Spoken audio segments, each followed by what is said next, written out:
अब सुदामा जी के मन में विचार आया कि मैं अब नहीं चल सकता, और उसी खेत में भैया और लेट गए और कहने लगे, एक कन्हैया, इतनी दूर मैं तुझसे मिलने के लिए आ गया, मैं तेरा मित्र हूँ और तू भी मेरा मित्र है, अब आगे तेरी मर्जी, तेरी 100 बार अगर गरज पड़े तो मुझे द्वारिकापुरी बुला लेना, नहीं तो मैं तो यही सो रहा हूँ, यही सो रहा हूँ। अब सुदामा जी भैया जैसे सोए और जब उठे दूसरे दिन तो उनकी जो नींद है ना, उनकी जो आंखें खुली वो द्वारिकापुरी में खुली, बोलो राधे। अब जैसे द्वारिकापुरी में आंखें खुली तो पूछने लगे, भैया ये कौन सी नगरी है? तो सबने कहा, भैया ये द्वारिकापुरी है, हमें अपने मित्र से मिलना है, हमें अपने सखा से मिलना है। तो उन्होंने पूछा, तुम्हारा सखा कौन है, तुम्हारा मित्र कौन है? तो उन्होंने कहा, भैया मेरा जो मित्र है ना वो द्वारिकाधीश है। तो जिनसे पूछा वो लोग हंसे नहीं बल्कि प्रसन्न हुए और कहने लगे, भैया हमारे जो कन्हैया जी है ना, हमारे जो द्वारिकाधीश है, अधिकतर उनके मित्र तुम्हारे जैसे ही होते हैं, तुम्हारे जैसे होते हैं। अब सुदामा जी पूछते द्वार पर पहुंचे और द्वार पर पहुंच करके द्वारपालों से पूछा कि भैया हमें द्वारिकाधीश से मिलना है। द्वारपालों ने पूछा, तुम कौन हो? उन्होंने कहा, भैया मेरा नाम सुदामा है और जो हमारे द्वारिकाधीश है ये मेरे मित्र हैं, मैं उनसे मिलने आया हूँ, ब्राह्मण हूँ। द्वारपाल कहने लगे, भैया जी आप थोड़े से लेट हो गए, क्योंकि अभी हमारे जो प्रभु जी है ना बस भोजन करके आराम के लिए गए हैं, लेकिन फिर भी मैं जाता हूँ आपके लिए। द्वारपाल दौड़ करके गया और भगवान विश्राम करने ही वाले थे, इतने में पहुंच गया और कहने लगा, प्रभु क्षमा करिएगा। भगवान ने कहा, क्या बात है? कहने लगे, प्रभु आपका कोई मित्र आपसे मिलने के लिए आया है, आपका कोई मित्र आपसे मिलने के लिए आया है। कन्हैया ने पूछा, उसका नाम बताओ, उसका नाम क्या है? तो कहने लगे कि हालत तो बहुत ज्यादा अच्छी नहीं है, वस्त्र भी फटे हुए हैं, शीश पकाना जला तन। फिर नाम क्या बताया? अब जैसे नाम पूछा और द्वारपाल ने कहा, प्रभु उसने अपना नाम सुदामा बताया है। तो कन्हैया जी बैठे हुए थे और जैसे ही उनके कान में उसका नाम पड़ा सुदामा, तुरंत उठकर खड़े हो गए और पाँव में कुछ पहना नहीं भैया, नंगे पैर अपने मित्र से मिलने के लिए दौड़ पड़े।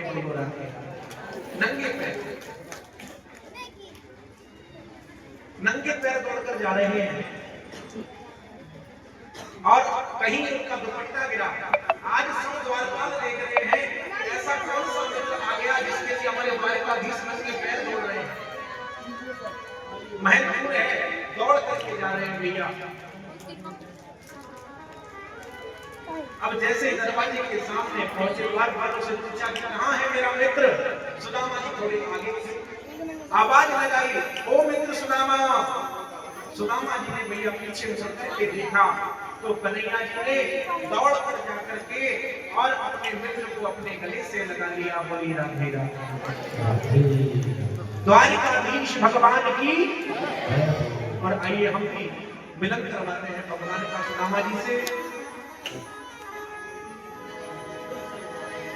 देखो देखो ये गरीबी, ये गरीबी कहा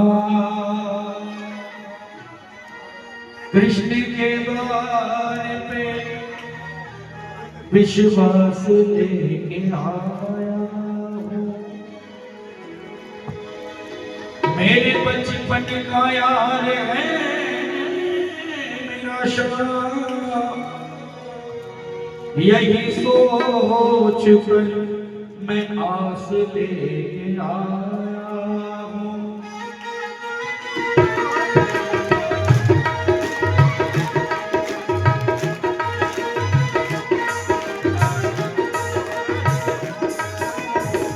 अरे बार पालो कन्हैया से कह दो, अरे बार पालो कन्हैया से कह दो, इधर पे सुदामा गरीब आ गया है,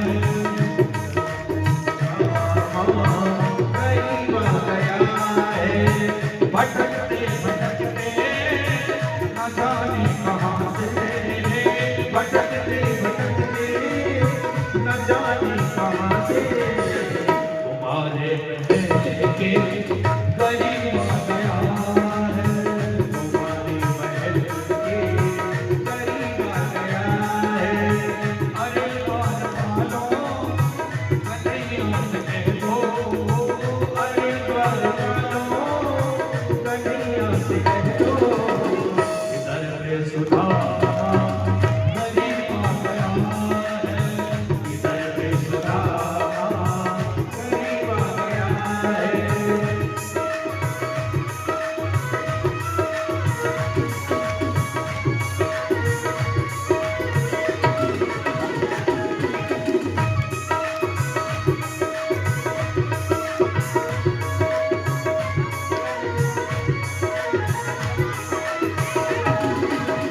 नसर में पगड़ी, नसर में जामा, नसर में पगड़ी, नसर में जामा, बता दो कन्हैया को नाम है सुदामा, बता दो कन्हैया को नाम है सुदामा, नसर में पगड़ी, नसर में जामा, बता दो कन्हैया को नाम है सुदामा।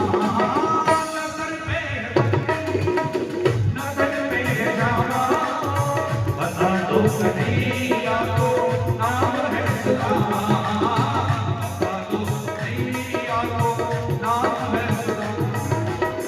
तुम एक बार जाकर के मोहन से कह दो, तुम एक बार जाकर के मोहन से कह दो, मिलने सदा पर नसीब आ गया है,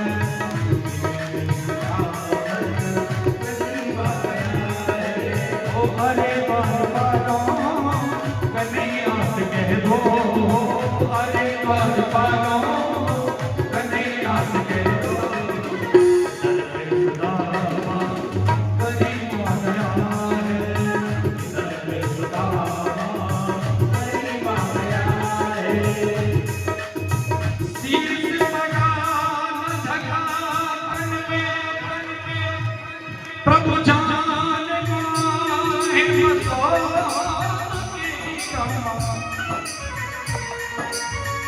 धोती पटी सिलटी दुपटी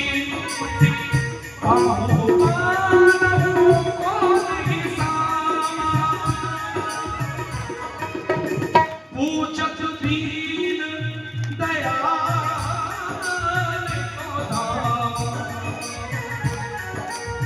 बतावत आपनो नाम सुदामा, बतावत आपनो नाम सुदामा।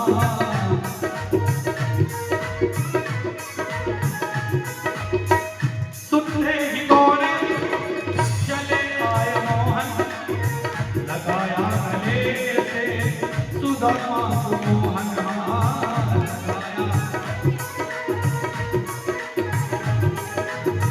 लगाया गले से सुदामा को। हुआ रुक्मणी को बहुत ही अचंभा, हुआ रुक्मणी को बहुत ही अचंभा, ये मेहमान के साथ अजीब आ गया है, ये मेहमान के साथ अजीब आ गया है।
करुणा रोए,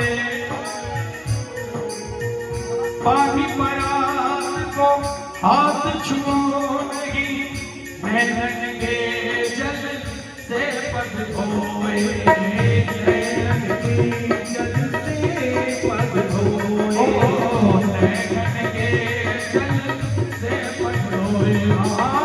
बराबर से अपने सुदामा बिठाए, चरण आंसुओं से शाम ने धुलाए, चरण आंसुओं से शाम ने धुलाए। न घबराओ प्यारे जरा तुम सुदामा, न घबराओ प्यारे जरा तुम सुदामा, खुशी का सवाल है करीब आ गया है, खुशी का सवाल है करीब आ गया है, खुशी का सवाल है करीब आ गया है, खुशी का सवाल है करीब आ गया है।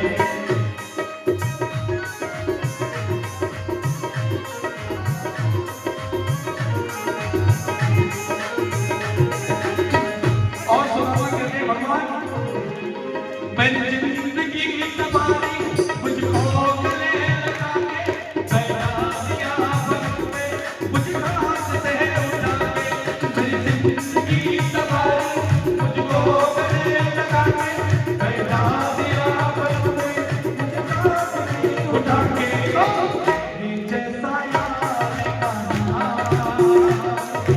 कहाँ साया या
भगवान को दोस्त कौन मानता होगा? जो भगवान को केवल मित्र मानता हो। मेरे घर में कोई भगवान को भगवान मानते नहीं है। हम लोग भगवान को भगवान मानते नहीं है, और ये सच बात है। मेरी पत्नी ने राखी मांगी है, वो भाई मानती है, मैं मित्र मानता हूँ। मेरे पिताजी वृंदावन से लेकर आए थे, मेरे पिताजी भगवान को रहे। हमारे घर में भगवान को भगवान मानते हैं, क्योंकि भगवान मानेंगे तो हम भक्त बन नहीं सकते और हमारी आवाज तक पहुंच नहीं सकती। इसलिए भगवान से रिश्ता बना के रखिए तो जल्दी आवाज पहुंच जाती है। इसलिए हम लोग भगवान को अपना रिश्तेदार बना के रखते, भगवान बना के रखते, क्योंकि भगवान बनाओगे। हम लोग दो कौड़ी के लोग हैं, बिना पैसे के लोग हैं। सुबह दुर्गा जी के मंदिर में काम नहीं होगा तो शाम को शंकर भगवान के यहाँ पहुंच जाते हो। हम लोगों को भगवान पे विश्वास नहीं है, इसलिए भगवान को भगवान नहीं रिश्तेदार बना के रखिए। उड़ाओ दवा कहिए, ये दोस्ती नहीं तोड़ेंगे, ये दोस्ती हम नहीं तोड़ेंगे, तब तेरा साथ ना छोड़ेंगे।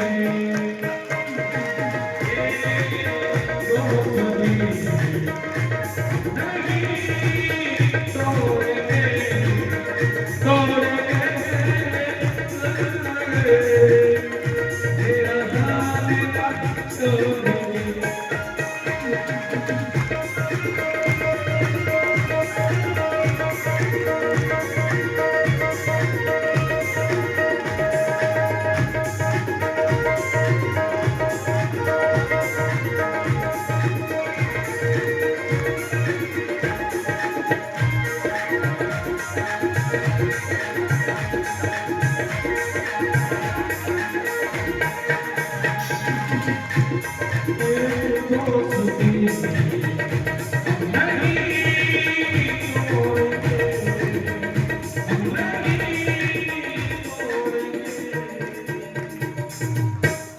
पूरी द्वारिकाधीश भगवान की राधे राधे बोलना पड़ेगा और प्रेम से। अब भगवान सुदामा जी को अपने साथ लेकर के आए और जहां जिस सिंहासन पर कन्हैया बैठ रहे थे उसी सिंहासन पर आज सुदामा जी को बिठाया और वहां बिठाने के बाद आज कन्हैया जी सुदामा जी के चरणों में बैठे हैं। सुदामा जी के चरणों में बैठे हैं। रुक्मणी जी को आवाज लगाई, देवी जल लेकर के आओ। सुदामा जी बैठे हैं। कन्हैया जी अपने हाथ में उनके चरण रखवा लिए सुदामा जी और उन चरणों को देख रहे हैं। उन चरणों में भैया फूल निकल रहा है, बहुत सारे कांटे लगे हैं। उन कांटों को देख करके, छालों को देख करके आज कन्हैया जी की आंखों में से आंसू आने लगे, आंसू आने लगे। देख सुदामा की दीन दशा, करुणा करके करुणा निधि रोए और पानी परात को हाथ छुओ नहीं, नैनन के जल से पग धोए। उधर रुक्मणी जी को जल लाने में देरी हो गई तो कन्हैया जी ने अपने आंसुओं से सुदामा जी के चरणों को धुला दिया। बोलिए राधे। और कांटे निकाल रहे हैं उनके, और जो कांटे हाथ से नहीं निकल रहे ना उनको अपने दांतों से आज कन्हैया जी निकाल रहे हैं। भैया ये होता है प्रेम, ये होता है मित्रता। सुदामा जी के चरणों को धुलाया और चरणों को धुला करके सुदामा जी बैठे हैं और आज सुदामा जी के लिए भैया 56 भोग बने हैं। थाली लगाई सामने, सुदामा जी को बिठाया, सुदामा जी से कहा पाओ मित्र। सुदामा जी उस थाली को देख रहे हैं लेकिन भोजन नहीं कर पा रहे। कहते हैं भैया जो व्यक्ति कई दिनों से भूखा हो ना वो व्यक्ति पहली बात तो भोजन उससे खिलता नहीं। दूसरी बात, जिस व्यक्ति ने हमेशा अपने जीवन में ऐसा भोजन किया हो जिससे कभी पेट ही ना भरा हो, वो 56 भोग को लेकर के कभी खा ही नहीं सकता, वो नहीं खा सकता। सुदामा जी मना करने लगे, मित्र मैं ये भोजन नहीं कर पाऊंगा, मैं नहीं खा सकता, मुझे भूख नहीं है। कन्हैया जी आज अपने हाथों से अपने मित्र को भोग करा रहे हैं। थोड़ा सा भोजन किया। अब सुदामा जी बैठे हैं, कन्हैया जी बैठे हैं, पूछने लगे और कैसे हो मित्र, बहुत दिनों बाद याद आई तुमको हमारी। कन्हैया जी ने कहा एक बात बताओ सुदामा, तुम्हारी शादी हो गई, विवाह हो गया? सुदामा जी ने कहा हाँ भैया हो गया। कन्हैया जी ने कहा तुमने बुलाया नहीं अपनी शादी में? सुदामा जी कहने लगे कि प्रभु मित्र मैं तुम्हें कैसे बुलाता, मेरे पास इतनी व्यवस्थाएं नहीं थी कि मैं तुम्हें बुला सकता, जल्दी जल्दी में हो गया। अच्छा चलो कोई बात नहीं, और बताओ हम लोग आश्रम में कैसे रहते थे, है ना तुमको याद? एक बार हमको लकड़ी लेने के लिए जाना था और हमारी जो गुरुमा थी उन्होंने हमारे लिए चने रखे, एक मोटी चने मेरे लिए और एक मोटी चने तुम्हारे लिए, और उन दोनों चनों को उन्होंने सुदामा अपने पास में रख लिया। तुमको याद है या भूल गए? सुदामा जी कहने लगे मुझे याद है मित्र, हम जब लकड़ी लेने के लिए गए तो वहां पर एक पेड़ पर तुम चढ़े थे, एक पेड़ पर मैं बैठा था। पानी गिरने लगा, सर्दी लगने लगी, तो तुमने क्या किया? तुमने जब भूख लगी ना तो तुमने सारे चने खा लिए, जो मेरे हिस्से के चने थे वो भी तुमने खा लिए।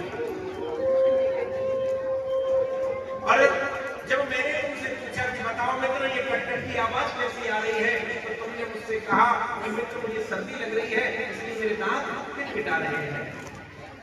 जब थोड़ी देर बाद मैंने तुमसे कहा मित्र मुझे कोई चने दो, मुझे भूख लगी है, तो तुमने कहा मित्र वो चने को मैंने खा लिया, वो चने मैंने खा लिए। आज सुदामा जी को याद है, सुदामा जी कहने लगे भैया उन चनों की बदौलत है कि आज मुझे इतना गरीब बनना पड़ा है।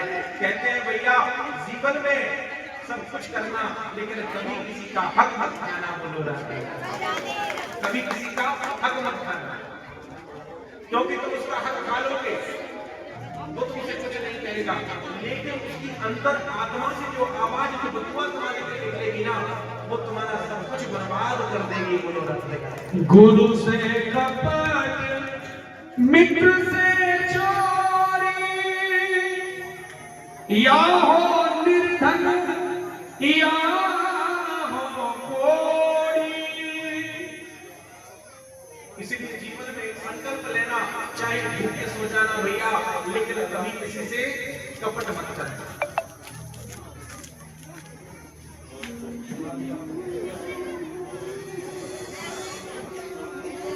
अब ये बातें तो याद दिलाई और कहते हैं भैया हमने सिर्फ अभी तक ये कथा सुनी है कि सुदामा जी गरीब क्यों हुए, क्योंकि उन्होंने कन्हैया जी के चने खा लिए, यही पता है ना।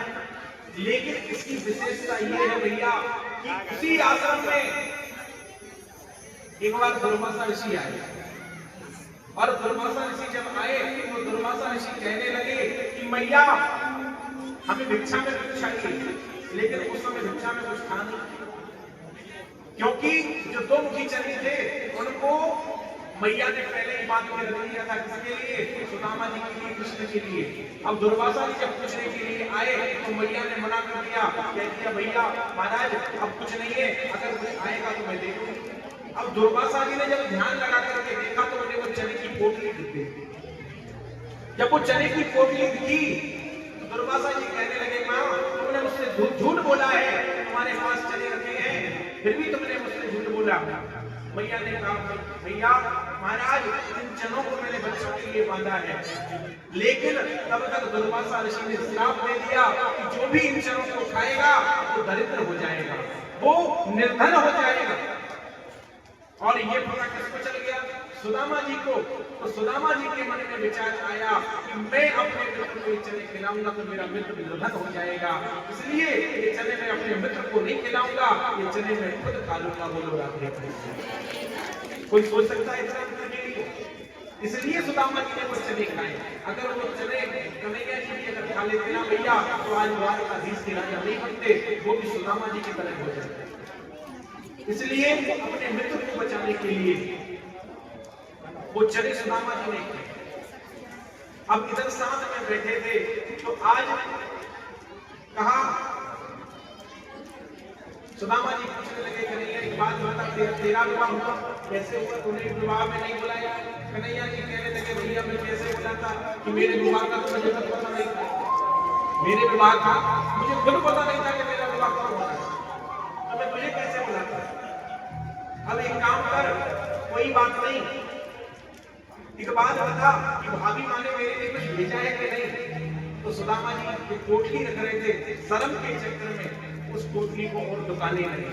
कन्हैया जी ने उस पोटली को देख लिया, भैया छुड़ा लिया, छुड़ाया। उस पोटली को खोल करके देखा तो आज कन्हैया जी की आंखों में से आंसू गिरने लगे। मन में सोचने लगे कि मेरा मित्र इतना दुखी है, इतना निर्धन है, इसके बाद भी इसके मुख से अभी तक एक बात ये नहीं निकली कि मित्र मैं परेशान हूँ, मित्र मैं दुखी हूँ। कहते हैं भैया हम लोग अपनी समस्याएं दुनिया वालों को बताते हैं और दुनिया वाले क्या करते हैं? समस्याओं को सुन करके हमारे ऊपर हंसते हैं। अगर अपनी समस्याओं को कभी किसी को सुनाना है ना, परमात्मा के सामने जाकर के रो लेना, परमात्मा सब समझ जाएगा और तुम्हारी परिस्थिति सुधार देगा। और अगर दुनिया वालों के सामने रो देना भैया, तो ये तुम्हारे सामने तो कुछ नहीं, लेकिन तुम जब चले जाओगे ये तालियां दे दे करके, तालियां बजा बजा करके हंसेंगे। इसलिए जब भी अपना दुख सुनाओ तो परमात्मा के सामने सुनाओ। अब जब देखा तो कन्हैया ने चावलों को जैसे ही खोला, एक मुट्ठी चावल लिए और तुरंत कन्हैया जी ने खा लिया। एक लोग सुदामा जी को दे दिया, फिर दूसरी मुट्ठी चावल उठाए, दूसरी मुट्ठी चावल खाए, दूसरा लोग भी सुदामा जी को दिया, अब तीसरी मुट्ठी चावल उठाए और खाने वाले थे रुक्मणी जी ने हाथ में लिया। कन्हैया ने पूछा, देवी तुमने हाथ क्यों पकड़ा? रुक्मणी जी कहने लगी, मैंने हाथ इसलिए पकड़ा स्वामी कि कच्चे चावल है, तुम्हारा पेट दर्द होने लगे। ऐसे भक्त के लिए तो मैं सब कुछ देने तैयार हूं। रुक्मणी जी ने कहा कि तुमने सब कुछ दे दिया, अब क्या हमको भी देना चाहते हो? कन्हैया ने कहा, अगर ऐसा मेरा मित्र होना तो मैं तो उस पर पूरा निछावर हो जाना चाहता हूं, पूरा। फिर कहने लगे, रुक्मणी जी कहने लगी, इसका कारण एक और था, प्रभु ये सारा प्रसाद आप ही खा जाएंगे, थोड़ा बहुत प्रसाद हमारे लिए भी बचा। कन्हैया जी की आज आंखों में आंसू है और आज कन्हैया जी बैठे हैं और मन ही मन में कन्हैया ने आज सुदामा जी के लिए सब कुछ दे दिया, सब कुछ दे दिया। अब रुक्मणी जी ने चरण छुए सुदामा जी के, उनको आशीर्वाद दिया, सौभाग्यवती भव। सुदामा जी भैया वैसे दुबले पतले हैं। अब दूसरी पत्नी आई, तीसरी पत्नी आई, चौथी आई, ऐसे करते करते भैया 100 पत्नियां आ गई। सुदामा जी आशीर्वाद देते देते थक गए।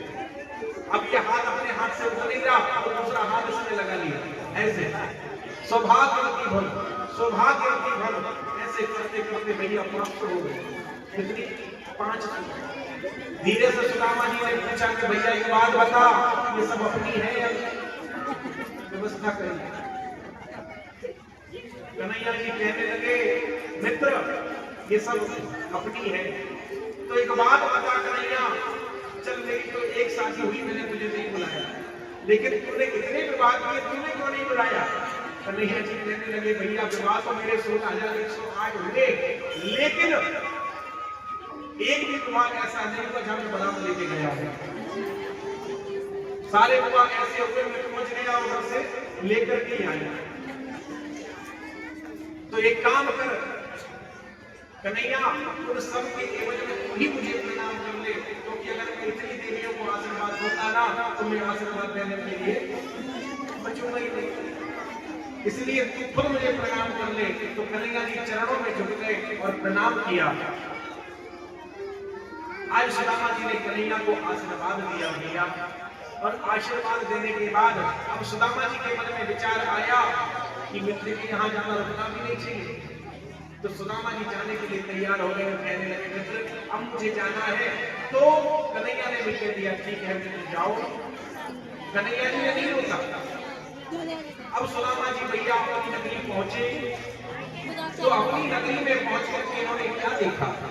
अपनी नगरी में पहुंच करके देखा कि जो सुदामा नगरी थी वहां पर सुंदर सुंदर कंचन महल बने हैं। जहां ज्योतियां थी वहां महल बने। सुदामा जी ने सोचा कि भैया हो सकता है कोई बड़ा आदमी आया होगा, हमारी ज्योतियां हटा दी और अपने महल बना दी। वहां के द्वारपालों से पूछा, भैया ये कौन सी पुरी है? सबने कहा, भैया ये द्वारिकापुरी है। यहाँ के राजा कौन है? कहने लगे, सुदामा जी। अब सुदामा जी ने मन में सोचा कि सुदामा तो हम ही है, दूसरा सुदामा कौन है? अच्छा एक बात बताओ, तुम्हारे राजा कहाँ मिलेंगे? द्वारपाल कहने लगे, अभी वो उनके मित्र से मिलने के लिए, अभी वो उनके मित्र से मिलने के लिए। अच्छा उनका महल कहाँ है? तो देखा भैया उस नगरी में जो सबसे सुंदर महल था वो सुदामा जी का था।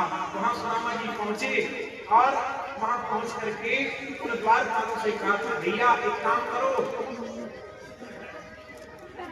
अपने सेठ जी को बुलाओ, राजा को बुलाओ। द्वारपाल कहने लगे, वो तो भैया द्वारिकापुरी है। अच्छा एक काम करो, जो यहाँ की मालकिन है, रानी है, उनको बुलाओ। तो भैया जब सुशीला मैया जब घर से आए, कहते हैं कि जब धन आता है ना तो धन के साथ साथ मोटापा अपने आप आ जाता है।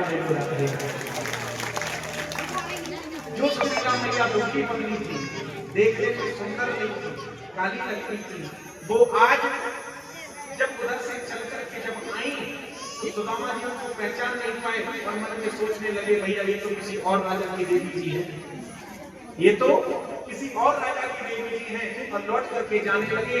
सुशीला मैया लौट करके आई और चरणों में गिर करके पैर छुए और कहने लगे स्वामी मैं ही आपकी पत्नी सुशीला हूँ।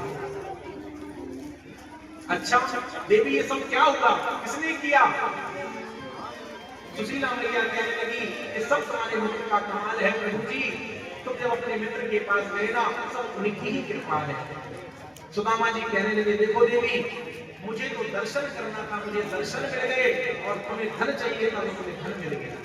अब मैं तुम्हारे साथ नहीं रह सकता क्योंकि अगर तुम्हारे साथ उस महल में रहूंगा तो भगवान का भजन नहीं कर पाऊंगा। और सुदामा जी उस घर को महल में छोड़ करके जाने लगे। तब अंदर से आवाज लगाई कन्हैया ने, ओ मित्र सुदामा कहाँ जा रहे हो? सुदामा जी ने मुड़ करके देखा तो आज कन्हैया जी बैठे हैं। कहने लगे मित्र, कन्हैया ने कहा कि तुमको यही रहना है और जितना वजन तुमको करना था भैया तुमने कर लिया, अब तुम कुछ नहीं, जितना वजन हो उतना वजन अब तुम इस महल में ही करना। ये सारी व्यवस्थाएं तुम्हारे लिए हैं। और इसी प्रकार भैया ये सुदामा चरित्र हमने आपके सामने आपको श्रवण कराया। आगे चलकर सुखदेव जी राजा परीक्षित से कहने लगे कि एक बात बताओ राजन, अब तुम मरना चाहते हो? परीक्षित कहने लगे प्रभु आपने जो मुझे कथा श्रवण कराई ना तो अब तो मेरी जीने की इच्छा ही खत्म हो गई और अब मुझे कोई मान भी नहीं सकता। सुखदेव जी ने राजा परीक्षित से कहा भैया ये जो 7 दिन की कथा है ये हमने तुमको श्रवण कराई है। अब कथा श्रवण जैसे ही हुई तो कथा श्रवण करने के बाद परीक्षित महाराज ने आज भागवत कथा का पूजन किया। कहते हैं भैया 7 दिन जब हम कथा सुने तो 7 दिन बाद हमको कथा का स्पर्श जरूर करना चाहिए, कथा को छूकर के प्रणाम जरूर करना चाहिए। प्रणाम किया, पूजन की, हमारे यजमान जी को भी बुलाइए भैया वो भी पूजन कर लें।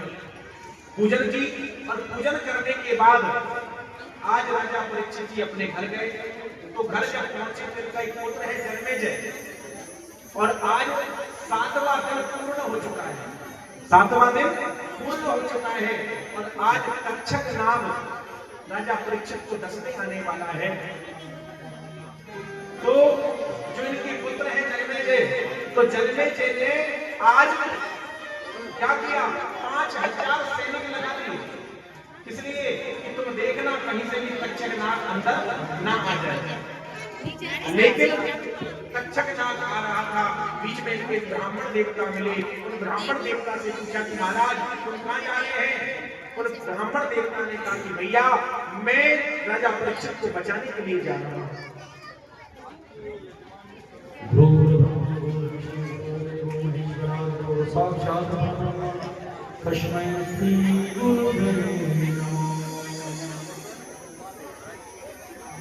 और आज के जितने भी यजमान जो हवन पर बैठे थे वो सभी भागवत महापुराण की पूजन करने के लिए मंच पर पधारे।